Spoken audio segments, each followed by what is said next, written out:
Yun yung tunay na to serve and protect. Patas. Merong direksyon para sa tao. No? Himayin nyo na lang.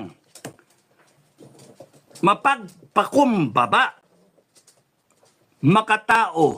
Makabayan. Walang ere. Hindi mayabang. Walang kaduda-duda na para sa tao eh. Malalapitan mo kahit nakaposisyon na.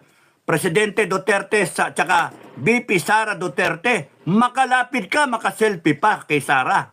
No? Kay Duterte, kakamayan ka, yayakapan ka. Eh, hahalikan ka pa nga. Bibigyan ka pa na relo. Oh.